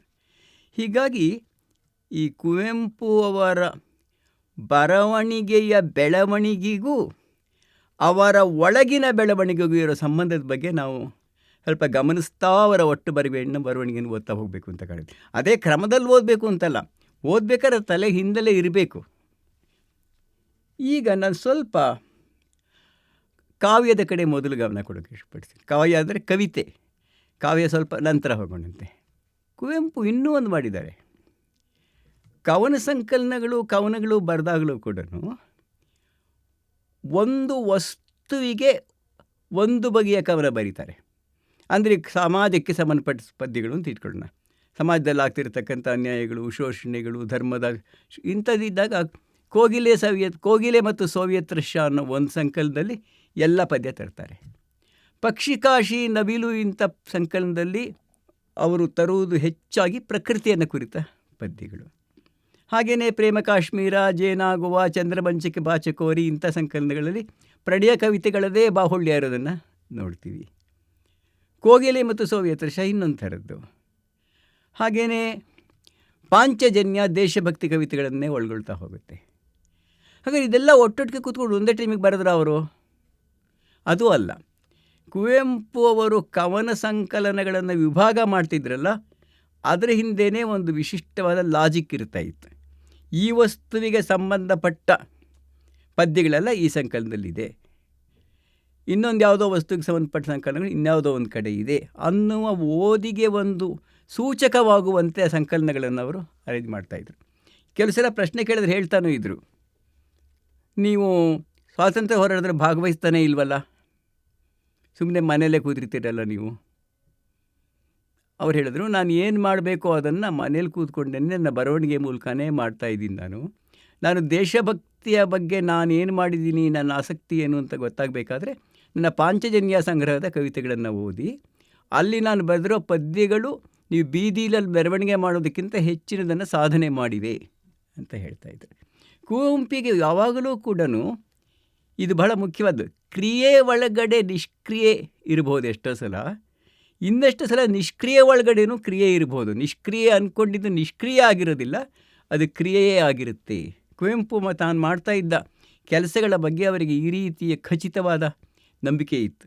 ಅವ್ರು ತಮ್ಮ ಗುರುಗಳಾದ BM ಶ್ರೀಕಂಠಯ್ಯನವ್ರಿಗೆ ಹೇಳಿದರು. BM ಶ್ರೀಕಂಠಯ್ಯ ಒಂದ್ಸಲ ಅವ್ರನ್ನ ಕೇಳಿದ್ರಂತೆ, ನೋಡಿ ನೀವು ಕೂಡ ಸುಮ್ಮನೆ ಮನೆಯಲ್ಲೇ ಕೂತಿದ್ರೆ ಸಾಲದು, ಇದು ಕನ್ನಡದ ಪ್ರಸಾರ ಮಾಡುವ ಕಾಲ, ಕರ್ನಾಟಕವನ್ನು ಕಟ್ಟುವ ಕಾಲ, ನೀವು ನನ್ನ ಜೊತೆಗೆ ಎಲ್ಲ ಕಡೆಗೂ ಬಂದುಬಿಟ್ಟು ಭಾಷಣ ಮಾಡಬೇಕು ಕನ್ನಡದ ಬಗ್ಗೆ ಅಂತ. ನಿಮ್ಮ ಮಾರ್ಗಂ ನಿಮಗೆ, ನನ್ನ ಮಾರ್ಗಂ ನಮಗೆ. ನಾನು ಏನು ನೀವು ನಿಮ್ಮ ದಾರಿಯಲ್ಲಿ ಏನನ್ನು ಮಾಡ್ತಾ ಇದ್ದೀರೋ ನಮ್ಮ ಮನೇಲಿ ಇದ್ಕೊಂಡು ನಾನು ಅದನ್ನೇ ಮಾಡ್ತಾಯಿದ್ದೀನಿ. ಅದರಿಂದ ನನಗೆ ಈ ಕೆಲಸದ ಬಗ್ಗೆ ನಂಬಿಕೆ ಇದೆ, ತೃಪ್ತಿ ಇದೆ. ಇದು ಕೆಲಸ ಅಲ್ಲ ಅಂತ ನಾನು ಯಾವತ್ತೂ ಅಂದ್ಕೊಂಡಿಲ್ಲ ಅನ್ನೋ ಉತ್ತರ ಕೊಡ್ತಾರೆ. ಇದು ನಮ್ಮ ಕಾಲದ ಚಳುವಳಿಗಳಲ್ಲೇ ಮಗ್ನರಾಗಿ ಬರವಣಿಗೆಯನ್ನು ಸ್ವಲ್ಪ ಪಕ್ಕಕ್ಕಿಡ್ತಕ್ಕಂಥ ಲೇಖಕರಿಗೂ ಕೊಟ್ಟ ಎಚ್ಚರಿಕೆಯ ಆಗಿದೆ ಅಂತ ನಾನು ಅಂದ್ಕೊಂಡಿದ್ದೀನಿ. ಇರಲಿ, ಕುವೆಂಪು ಅವರ ಮೊದಲ ದೃಷ್ಟಿ ಕವಿತೆ ಬರೆಯೋಕ್ಕೆ ಹೋದಾಗ ಮಕ್ಕಳ ಕವಿತೆಗಳಾದ ಮೇಲೆ ಪ್ರಕೃತಿ ಕಡೆ ಬಂದಿದ್ದು ಬಹಳ ಸಹಜವಾದ್ದು. ಯಾಕೆಂದರೆ ಮಲೆನಾಡಿಂದ ಬಂದವರಿಗೆ ಅವರೇ ಹೇಳ್ಕೊಂಡ ಹಾಗೆ, ಕಾಡಿನ ಕೊಳಲಿದು ಕಾಡಿನ ಕೊಳಲಿದು ಕಾಡಿನ ಕವಿ ನಾನು, ಇದು ಕಾಡಿನ ಕೊಳಲು, ನಾಡಿನ ಜನರಿದ ನಾಲಿಪುದು ಅಂತ ಹೇಳ್ತಾರೆ. ಅಂದರೆ ನಾನು ಕನ್ನಡ ಸಾಹಿತ್ಯದೊಳಗಡೆ ಒಂದು ಹೊಸ ದನಿಯನ್ನು ತರ್ತಾ ಇದ್ದೇನೆ, ಹೊಸದೇನನ್ನು ಹೇಳ್ತಾ ಇದ್ದೇನೆ, ಇದುವರೆಗೂ ಯಾರೂ ಇದನ್ನು ಹೇಳಿಲ್ಲ ಅನ್ನೋ ಒಂದು ಅಪಾರವಾದ ಆತ್ಮವಿಶ್ವಾಸ ಆ 20ರ ಬಾಲಕದಲ್ಲೇ ಇತ್ತು ಅಂತ ಕಾಣುತ್ತೆ. ಕಾಡಿನ ಕವಿ ಇದು, ಕಾಡಿನ ಕೊಳಲಿದು, ನಾಡಿನ ಜನರಿದ ನಾಲಿಪುದು. ಇಂಥದ್ದು ಎಷ್ಟೊಂದು ಕಡೆ ಹಿಂಜರಿಕೆ ಮತ್ತು ಆತ್ಮವಿಶ್ವಾಸ ಎರಡನ್ನೂ ಅವರು ಅಪಾರವಾದ ಪ್ರಮಾಣದಲ್ಲಿ ತುಂಬಿಕೊಂಡಿದ್ದಾರೆ. ಮತ್ತು ಹೀಗೆ ತಾನು ಇಲ್ಲಿ ಹೇಳ್ತಾ ಇರತಕ್ಕಂಥ ಕಾಡು ಮತ್ತು ಪ್ರಕೃತಿ ಕೇವಲ ವರ್ಣನೆಯಾಗಿ ಬರೋದಿಲ್ಲ. ಅದುವರೆಗಿನ ಹಳಗನ್ನಡ ನಡುಗನ್ನಡ ಕಾವ್ಯಗಳಲ್ಲಿ ಬರ್ತಾ ಇದ್ದ ಹಾಗೆ ಸೂರ್ಯ ಹುಟ್ಟಿದ್ದನ್ನು ಹೇಳೋಕ್ಕೆ ಯಾವುದೋ ಒಂದು ಪ್ರಕೃತಿ ಉಪಮೆ, ಇನ್ನೇನೋ ಆಗಿದ್ದನ್ನು ಹೇಳೋಕ್ಕೆ ಇನ್ನೊಂದು ಪ್ರಕೃತಿ ಉಪಮೆ, ಅದಲ್ಲ ಇದು. ಪ್ರಕೃತಿಗಾಗಿಯೇ ಪ್ರಕೃತಿಯನ್ನು ಹೇಳುವಂಥ ಒಂದು ಬರವಣಿಗೆ ಇದೆ. ಅಷ್ಟೇ ಅಲ್ಲ, ಪ್ರಕೃತಿಯನ್ನು ವಿವರಿಸುವುದಲ್ಲ, ಪ್ರಕೃತಿಯ ಬಗ್ಗೆ ಒಂದು ನಿಲುವನ್ನು ತಳೆಯುವುದು. ಈ ನಿಲುವು ಅನ್ನೋದವರ ಒಟ್ಟು ವ್ಯಕ್ತಿತ್ವದ ನಿಲುವಿನ ಸಮಗ್ರದ ಭಾಗವಾಗಿ ಆಗಿರ್ತಕ್ಕಂಥ ನಿಲುವು. ಯಾಕೆಂದರೆ ಅವ್ರು ಹೇಳಿದಾಗೆ ಯಾವುದೋ ಗುಲಾಬಿ ಹೂವೇ ಮುಖ್ಯ ಅಂತ ನಾನು ಅಂದ್ಕೊಳ್ಳಲ್ಲ, ಹೀರೆ ಹೂವು ಕೂಡ ನನಗೆ ಮುಖ್ಯನೇ. ಅಂಗಳದಲ್ಲಿ ಹೀರೆಯ ಹೂವೇ ನಿನ್ನನೆ ಕುರಿತೇ ಹಾಡುವೆನು. ಇದು ಯಕ್ಕಶ್ಚಿತ್ ಅನ್ನೋದು ಪ್ರಕೃತಿಯಲ್ಲಿ ಇಲ್ಲ. ನಾವು ಸೂರ್ಯಚಂದ್ರರನ್ನು ಹೊಗಳಬಾರ್ದು ಅಂತಲ್ಲ, ಆದರೆ ಸೂರ್ಯಚಂದ್ರರ ಜೊತೆಯಲ್ಲಿಯೇ ಚಿಕ್ಕ ಪುಟ್ಟ ಮಿಣುಕು ಹುಳವನ್ನು ಕೂಡ ಹೇಳಬೇಕು. ಅದು ಅಷ್ಟೇ ಮುಖ್ಯವಾದ್ದು. ಈ ಒಂದು ದೃಷ್ಟಿಯಲ್ಲಿ ಕಂಡ ಬದಲಾವಣೆ ಇದೆಯಲ್ಲ, ಪ್ರಕೃತಿಯನ್ನು ಕಂಡ ದೃಷ್ಟಿ ವ್ಯತ್ಯಾಸ ಇದೆಯಲ್ಲ, ಅದು ನಿಜವಾಗಲೂ ಕೂಡ ಆ ಕೊಟ್ಟ ವಿವರಗಳಷ್ಟೇ ಮುಖ್ಯವಾದದ್ದು. ಆ ವಿವರಗಳಲ್ಲಿ ಬೇಕಾದಷ್ಟು ಕಲ್ಪನೆ ಇದೆ, ಅದುವರೆಗೂ ಯಾರೂ ಊಹಿಸಿದಷ್ಟು ಚೆನ್ನಾಗಿ ವಿಭಿನ್ನವಾಗಿ ಪ್ರಕೃತಿಯನ್ನು ವರ್ಣಿಸಿದರೆ ಆ ಮಾತು ಬೇರೆ. But the attitude that prevails behind it, that is much more important than the details that he gives. ಯಾವುದೇ ಒಬ್ಬ ಕವಿಯಲ್ಲಿ ನಮಗೆ ಈ ನಿಲುವು ಮತ್ತು ತಿಳುವಳಿಕೆ, ಇದು ಅವರು ಕೊಡುವ ವಿವರಗಳಷ್ಟೇ ಮುಖ್ಯವಾಗುತ್ತೆ. ಕುವೆಂಪುನಲ್ಲಿ ಕೂಡ ಹಾಗೇ ಆಗಿತ್ತು. ಅದರಲ್ಲೂ ಪ್ರಕೃತಿಯ ಬಗ್ಗೆ ಬರಿಬೇಕಾದ್ರೆ ಪ್ರಕೃತಿಯ ನಡುವೆ ಇರತಕ್ಕಂಥ ಮನುಷ್ಯರನ್ನು ಸೃಷ್ಟಿಸುವುದು. ಅವರಿಗೆ ಇಷ್ಟವಾದ ಹಾಗೆ ಗಿರಿವನ ಪ್ರಿಯ ರಾಮ ಅಂತಂದರೆ, ರಾಮನನ್ನು ಹೇಳಬೇಕಾದ್ರೆ, ಶಬರಿಯನ್ನು ಹೇಳಬೇಕಾದ್ರೆ, ಯಾರನ್ನ ಹೇಳಬೇಕಾದ್ರೂ ಕೂಡ ಅವರು ಕಾಡಿನ ಕಂದರು ಅನ್ನೋದನ್ನು ಅವರು ಮರಿತಾ ಇರಲಿಲ್ಲ. ಪ್ರಕೃತಿ ಅಂದರೆ ಅವರಿಗೆ ಕೇವಲ ಪ್ರಕೃತಿ ಮಲೆನಾಡಲ್ಲೂ ಇಲ್ಲ ಅಂತಲ್ಲ, ಆದರೆ ಮಲೆನಾಡಿನ ಪ್ರಕೃತಿಯೇ ಅವರ ತಿಳುವಳಿಕೆಯ ಮತ್ತು ಅನುಭವದ ಒಂದು ದೊಡ್ಡ ಶಿಖರವಾಗಿತ್ತು. ಅವರ ಪದ್ಯಗಳಿಂದ ಬೇಕಾದಷ್ಟನ್ನ ಇಲ್ಲಿ ನಾನು ಹೇಳೋದಕ್ಕೆ ಇಷ್ಟಪಡ್ತಾ ಇಲ್ಲ. ಆದರೆ ಈ ಪ್ರಕೃತಿಯ ಅದು ಇನ್ನೊಂದು ಸಂಗತಿ ಏನು ಅಂತಂದರೆ, ಅವರು ಧರ್ಮದಲ್ಲಿ ಕಾಣದ ದೇವರನ್ನು ಪ್ರಕೃತಿಯಲ್ಲಿ ಕಂಡರು ಅಥವಾ ಕಾಣೋಕ್ಕೆ ಪ್ರಯತ್ನ ಪಟ್ಟರು ಅಂತ. ಇದನ್ನು ನಾವು ನೇಚರ್ ಮಿಸ್ಟಿಸಿಸಮ್, ನೈಸರ್ಗಿಕ ಮಾನವತಾವಾದ ಅಂತ ಕರಿತೀವಿ, ನೈಸರ್ಗಿಕ ಅನುಭವವಾದ ಅಂತ ಕರಿತೀವಿ. ಇದು it is replacing god by nature, replacing this icon in the temple to the tree in the forest. ಈ ಪರಿವರ್ತನೆ ಇದೆಯಲ್ಲ, ಈ ಎಲಿವೇಶನ್ ಅಂತಲೇ ಕರೆಯೋಣ, ಎಲಿವೇಶನ್ ಇದೆಯಲ್ಲ, ಪ್ರಕೃತಿ ಎನ್ನುವುದು ನಿಜವಾಗಲೂ ದೇವರ ಸ್ಥಾನವನ್ನು ಯಾಕೆ ತೆಗೆದುಕೊಳ್ಳಬಹುದು ಅಂದರೆ, ನಮ್ಮೆಲ್ಲರ ಮನಸ್ಸಿನಲ್ಲೂ ಇರಬೇಕಾದ್ದು ಒಟ್ಟು ಪ್ರಕೃತಿಯ ಹಿತವೇ ಹೊರತು ಕೇವಲ ಒಬ್ಬ ಮನುಷ್ಯನ, ಒಂದು ಪ್ರಾಣಿಯ, ಒಬ್ಬ ರಾಜನ ಹಿತ ಅಲ್ಲ ಅಂತ ಅನ್ನೋದು. ಅವರ ಪ್ರಕೃತಿ ಕವನಗಳಲ್ಲಿ ಈ ರೀತಿಯ ದೊಡ್ಡ ತಿಳುವಳಿಕೆ ಹರಡಿಕೊಂಡಿರುತ್ತೆ. ಹಾಗೆ ಅದು ಮುಂದಕ್ಕೆ ಹೋಗ್ತಾ ಹೋಗ್ತಾ ಈ ಪ್ರಕೃತಿಯನ್ನು ನಾಶ ಮಾಡ್ತಾ ಇರ್ತಕ್ಕಂಥ ಶಕ್ತಿಗಳು ಯಾವುದು, ಅದು ಯಾಕೆ ಹಂಗೆ ಮಾಡ್ತಾ ಇದೆ? ಮನುಷ್ಯನ ಯಾವ ಆಸೆ ಪ್ರಕೃತಿಯ ಈ ಪಾಡಿಗೆ ಕಾರಣ ಆಗ್ತಾ ಹೋಗುತ್ತೆ. ಅವ್ರ ಅದು ದರ್ಶನದ ಅದೇನೆ. ಅವರ ಕಾಲದಲ್ಲಿ ಪ್ರಕೃತಿಗೆ ಈ ಕೈಗಾರಿಕೆಯಿಂದಲೋ ಜಾಗತೀಕರಣದಿಂದನೋ ಇವತ್ತಾಗ್ತಾ ಇರೋಷ್ಟು ಅಪಾಯ ಕಷ್ಟ ಆಗದೇ ಇರಬಹುದು. ಆದರೂ ಆಗಲೇ ಕಾಣ್ತಾ ಇದ್ದರು ಅವರು. ಈ ಬ್ರಿಟಿಷರ ಈ ವಸಾಹತುಶಾಹಿ ಇದೆಯಲ್ಲ, ಅದು ಒಂದು ದೊಡ್ಡ ಕೊಳವೆಯಂತೆ ಇಲ್ಲೆಲ್ಲೋ ಮಲೆನಾಡಿನ ಅಥವಾ ಮೈಸೂರು ಹತ್ರ ರೈಲ್ವೆ ದಾರಿ ಪಕ್ಕದಲ್ಲಿ ಹೋಗ್ತಾ ಇರತಕ್ಕಂಥ ಮಲಗಿರ್ತಕ್ಕಂಥ ಹಸುವಿನ ಹೊಟ್ಟೆಗೆ ಪೈಪ್ ಹಾಕ್ಬಿಟ್ಟು ರಕ್ತ ಹೀರ್ತಾ ಇದೆ ಅಂತ ಬರೀತಾರೆ ಅವರು. ಅಂಥ ಒಂದು ಚಿತ್ರವನ್ನು ಕೊಡೋಕೆ ಅವರಿಗೆ ಸಾಮರ್ಥ್ಯ ಇದೆ. ಸೊ ಪ್ರಕೃತಿಯ ವರ್ಣನ ಮುಖದ ಜೊತೆಗೆ ಪ್ರಕೃತಿಯ ಶೋಷಣ ಮುಖ ಇದೆಯಲ್ಲ, ಅದನ್ನು ನಾಶ ಮಾಡ್ತಿರುವ, ಅದನ್ನು ಬಳಸ್ಕೊಳ್ತಾ ಇರುವ, ಮತ್ತೆ ಕಟ್ಟದೇ ಇರತಕ್ಕಂಥ ಒಂದು ದುರಂತದ ಬಗ್ಗೆನೂ ಅವರು ಮಾತಾಡ್ತಾ ಇರ್ತಾರೆ. ಹಾಗೆ ಹೇಳ್ತಾನೆ ಇನ್ನೊಂದು ಮುಖ ಏನದಕ್ಕೆ ಅಂದರೆ, ಹಾಗಾದರೆ ಇವತ್ತಿನ ಅನೇಕರು ಹೇಳೋ ಹಾಗೆ ಯಂತ್ರಗಳು ಬೇಡ, ಕೈಗಾರಿಕೆ ಬೇಡ, ಒಂದು ರೀತಿ ವಿಜ್ಞಾನ ಕೂಡ ಬೇಡ, ಹಿಂದಿನ ಯಾವುದೋ ಒಂದು ಪ್ರಾಚೀನ ಕಾಲಕ್ಕೆ ಹೋಗಿ ಅಲ್ಲಿ ಇದ್ಬಿಡೋಣ ಅನ್ನುವ ಒಂದು ಕನಸುಗಳು ಕಟ್ಟೋದಿದೆಯಲ್ಲ, ನಿಜವಾಗದ ಕನಸುಗಳು. ಕುವೆಂಪು ಯಾವತ್ತೂ ಅಂಥ ಕನಸು ಬಗ್ಗೆ ಯೋಚನೆ ಮಾಡಿದವರಲ್ಲ. ಅವರು ವಿಜ್ಞಾನವನ್ನು ಸೂರ್ಯ ಅಂತ ಕರೆಯೋದಕ್ಕೂ ಸಾಧ್ಯ ಆಗ್ತಿತ್ತು ಅವರಿಗೆ. ಯಂತ್ರವನ್ನು ಮಾಡ್ತಾಯಿದ್ದನ್ನು ಯಂತ್ರರ್ಷಿ ಅಂತ ಅವರು ಕರೀತಾರೆ ಒಬ್ಬರನ್ನ. ಹಾಗೆಯೇ ವಿಜ್ಞಾನ ಸೂರ್ಯ ಅನ್ನೋ ಮಾತನ್ನು ಬಳಸ್ತಾರೆ. ಈ ಥರ ಮಾತುಗಳು ವಿಜ್ಞಾನದ ಬಗ್ಗೆ ಅಗೌರವ ತಳೆಯದೆ, ಧರ್ಮದ ಬಗ್ಗೆ ಅಗೌರವ ತಳೆಯುತ್ತಲೇ, ಧರ್ಮ ಅಂದರೆ ಸಾಂಸ್ಥಿಕ ಧರ್ಮ. ಕುವೆಂಪು ಅವರ ಮನಸ್ಸಲ್ಲಿ ಯಾವಾಗಲೂ ಬಹಳ ಸ್ಪಷ್ಟವಾಗಿದ್ದು ಸಾಂಸ್ಥಿಕ ರೂಪದಲ್ಲಿ ಶೋಷಣೆ ಮಾಡುವ ಧರ್ಮ, ಮತ್ತು ಎಲ್ಲ ಮನುಷ್ಯರು ಯೋಚನೆ ಮಾಡಬಹುದಾದ, ತಿಳ್ಕೊಳ್ಳಬಹುದಾದ ಒಂದು ವಿಶ್ವಧರ್ಮ ಅಂತ ಅನ್ನೋದು. ಎರಡರಲ್ಲಿ ಒಂದನ್ನು ಬಿಡಬೇಕು, ಒಂದನ್ನು ಇಟ್ಕೋಬೇಕು ಅಂತ ಹೇಳ್ತಾ ಇರೋದು. ಒಂದು ಬೇಡ, ಇನ್ನೊಂದು ಹೀಗಿರುತ್ತೆ, ಅದನ್ನು ಸ್ಪಷ್ಟವಾಗಿ ಹೇಳ್ತಾ ಇದ್ರು. ಈ ಒಂದು ಖಚಿತತೆ ಇದೆ ನೋಡಿ. ಈ ಖಚಿತತೆ ಇಲ್ಲದೆ ಕೇವಲ ಅನುಮಾನಗಳಲ್ಲಿ, ಸಂದಿಗ್ಧತೆಯಲ್ಲೇ ನೀನು ಬರಿತಾ ಹೋಗ್ಬಿಟ್ರೆ ಅದು ತುಂಬ ಅಪಾಯಕಾರಿಯಾಗುತ್ತೆ. ಹಾಗೆಯೇ ಈ ಆಧ್ಯಾತ್ಮ ಅಂತ ಈಗ ತಾನೇ ಹೇಳಿದ್ನ ನಾನು, ಅವರ ಮುಖ್ಯವಾದ ಒಂದು ಅಗ್ನಿಹಂಸ ಅಂತ ಅನ್ನೋದು. ನಮ್ಮ ಕಾಲದಲ್ಲಿ ಅತ್ಯಂತ ನಿರ್ಲಕ್ಷಿತವಾದ ಕುವೆಂಪು ಅವರ ಬರವಣಿಗೆ ಅಂದರೆ ಅಗ್ನಿಹಂಸ ಅಂತ ನಾನು ಅಂದ್ಕೊಂಡಿದ್ದೀನಿ. ಅವರನ್ನು ಬರದೇ ಇಲ್ವೇನೋ ಕುವೆಂಪು ಅದನ್ನು ಅಂತ ಅನ್ನೋ ಹಾಗೆ. ಯಾಕೆ ಹಾಗಾಗುತ್ತೆ? ನಮ್ಮ ಆಗಲೇ ಹೇಳಿದಾಗ ನಮ್ಮ ನಿಲುವಿನ ಯಾವ ಕಳಂಕ ಅವರನ್ನು ಗ್ರಹಿಕೆಗೆ ಒಂದು ಗ್ರಹಣವಾಗುತ್ತೆ, ಅಡ್ಡಿಯಾಗುತ್ತೆ ಅನ್ನೋ ಪ್ರಶ್ನೆನ ಕೇಳಿಕೊಂಡಾಗ ಅವರ ಒಂದೊಂದು ಸಂಕಲನವೂ ಈ ರೀತಿ ಅವರ ನಿಲುವುಗಳ ಒಂದು ವಿಸ್ತಾರವನ್ನು ಹೇಳಿ ನೋಡಿ. ಇನ್ನೊಂದೇ ಉದಾಹರಣೆ ಕೊಡ್ತೀನಿ. ಅವರು ಲೆನಿನ್ ಮೇಲೆ ಪದ್ಯ ಬರೀತಾರೆ, ತುಂಬ ಗೌರವದಿಂದ ಬರೀತಾರೆ. ಕೋಗಿಲೆ ಮತ್ತು ಸೋವಿಯತ್ ರಷ್ಯಾ ಅಂತ ಒಂದು ಪದ್ಯ ಬರೆದು, ಕೋಗಿಲೆ ಸೋವಿಯತ್ ರಷ್ಯಾದಲ್ಲಿ ಕೋಗಿಲೆಯ ಮೊಟ್ಟೆಯೊಳಗೂ ಕಮ್ಯುನಿಸಮ್ ಪ್ರಚಾರ ಅಂತ ಬರೀತಾರೆ. ಅಂದರೆ ಹೀಗೆ ಪ್ರೋಸ್ ಆ್ಯಂಡ್ ಕಾನ್ಸ್ ಅಂತೀವಲ್ಲ, ಒಂದು ನಾಣ್ಯದ ಎರಡು ಮುಖಗಳನ್ನು ಏಕಕಾಲದಲ್ಲಿ ನೋಡಬೇಕು ಅಂತ ಮೊದಲಿಂದ ಅವ್ರು ಹೇಳ್ತಾ ಬಂದಿರೋದನ್ನು ಅವರ ಕವಿತೆಯಲ್ಲೂ ಕೂಡ ಖಚಿತವಾಗಿ ಮಾಡಿದ್ದಾರೆ ಅಂತ ಕಾಣುತ್ತೆ.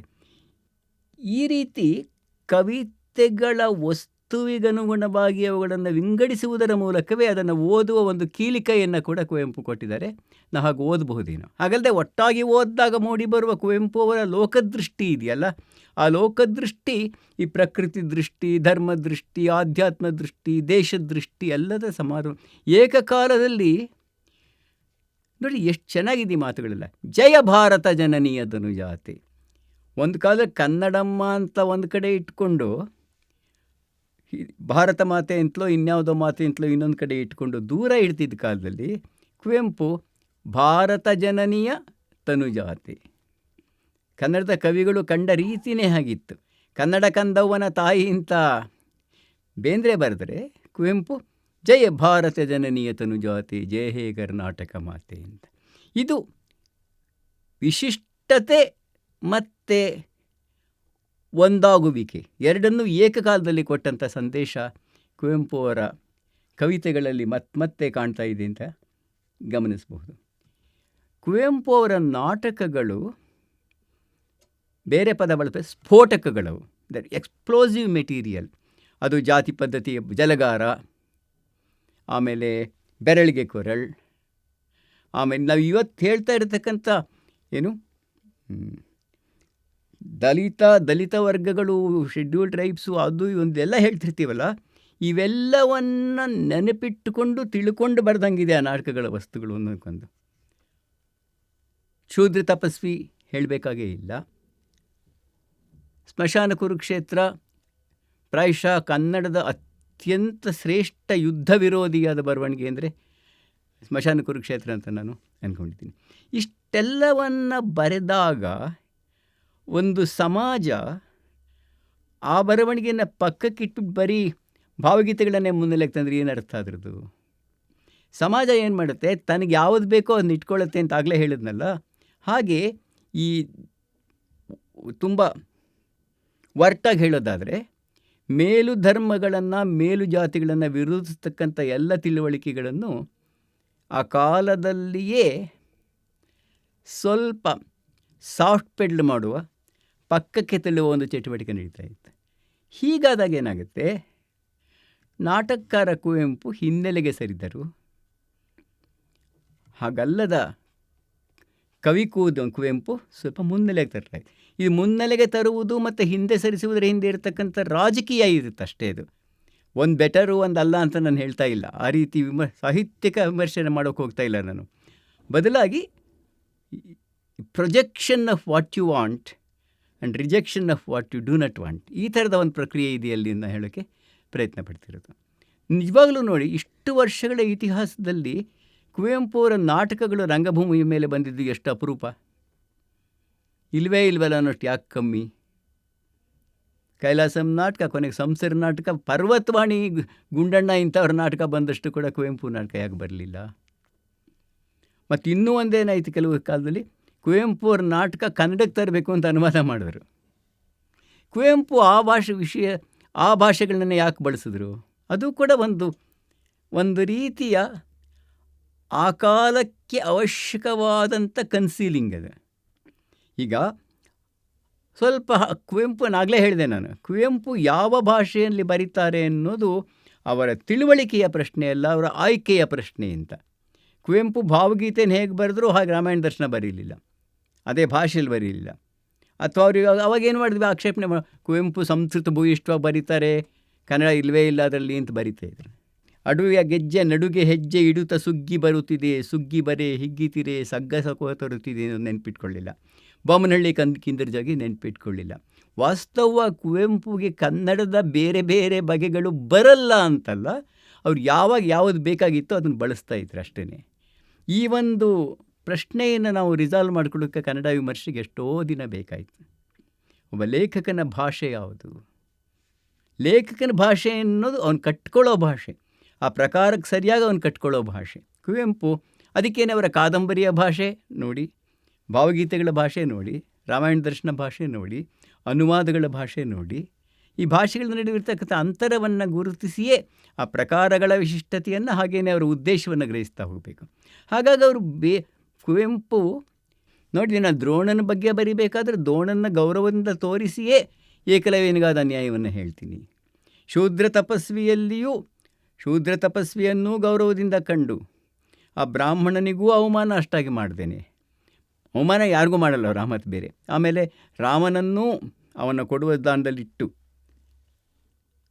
ಈ ಥರದ ಒಂದು ವಿವೇಚನೆ, ಆಯ್ಕೆ ಇದೆಯಲ್ಲ, ಅದು ಕುವೆಂಪುವರ ಪ್ರಕಾರಗಳಲ್ಲಿ ಯಾವ ಪ್ರಕಾರದಲ್ಲಿ ಯಾವಾಗ ಬರೆದ್ರು ಅದ್ರ ಮೇಲೆ ಕೂಡ ತೀರ್ಮಾನ. ಇವತ್ತು ನನಗನ್ಸುತ್ತೆ ಕುವೆಂಪುವರ ಬರವಣಿಗೆಯ ಬಹಳ ಮುಖ್ಯವಾದ ಭಾಗ ಅವರ ನಾಟಕಗಳು ಕೂಡ ಹೌದು ಅಂತ.